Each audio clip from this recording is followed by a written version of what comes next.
Today's editorial, Digitally Secured, is based on cybersecurity, and the concern highlighted in this editorial is cybersecurity spending. For the financial year 2021, a meager rupees 170 crore has been allocated for cybersecurity. The crux of the editorial is written here. Plan to train government personnel on cybersecurity is a good move, but government must increase cybersecurity spending. Now in details. While the center is yet to release the National Cybersecurity Policy 2020, it has started efforts to plug cybersecurity gaps. In fact, we have right now with us National Cybersecurity Policy 2013, and now National Cybersecurity Policy 2020 will be released. While the center is yet to release the National Cybersecurity Policy 2020, it has started efforts to plug cybersecurity gaps. To plug the gap means to provide what is missing from something, provide something that is lacking in a particular situation. As per the Indian Express, state and central government employees will be trained on cyber security, cyber hygiene best practices over the next 2-3 years. It is a good move. And who will accomplish the task of training these personnel? Broadcast Engineering Consultants India Limited, a PSU, has been tasked with selecting agencies for this. Given how the scope for government handling of citizens' data in the digital format has greatly expanded in recent years, training government officials on cybersecurity is a necessity. There is no denying the fact that training government officials in cybersecurity is a necessity. The plan to train employees on which emails to open and what attachments to access is essential, but there is also a need to upgrade infrastructure and reporting mechanism. The main task is to upgrade infrastructure and reporting mechanism.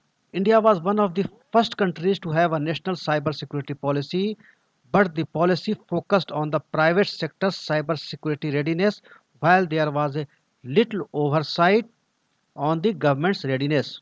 Oversight means error or mistake or bhool or chook. An article in this paper by Kanishk Gaur highlights the flaws in the existing system. CERT in it is Indian Computer Emergency Response Team. CERT in is Indian Computer Emergency Response Team. It is operational since 2004, and CERT in handles cyber security incidents. CERT in requires all government organizations to carry out regular vulnerability and penetration testing once a year, but the contracts are awarded on a lowest bid basis. And what are the consequences of this?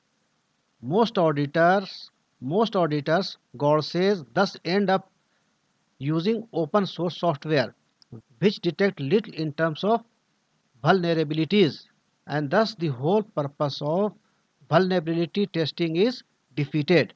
Besides, budget data shows that the financial year 21 allocation for cybersecurity was a mere rupees 170 crore. We have such a meager allocation for cybersecurity, and how can we manage the system? In contrast, the UK had allocated rupees 18,050 crore for 5 in contrast the UK had allocated rupees 18,050 crore for 5 years starting 2016. Just see the gap. We have allocation of rupees 170 crore, and they have allocation of rupees 18,050 crore for 5 years, more than 3,000 crore yearly. Also, India needs to coordinate with the countries like the UK or Singapore via agreements like the one it recently signed with Japan and others. There are 36 different cyber response teams for central ministries, and each state has its own CERT team. As this newspaper has said before, an umbrella organization is needed. What is an umbrella organization? An umbrella organization is an association of institutions who work together formally to coordinate activities or pool resources. So formation of umbrella organization will help in the coordination of these teams, and whenever some cyber security problem will arise, various organizations can contact each other, contact one another, and they can share the resources that will increase the efficiency. That's all for today. Thanks for listening.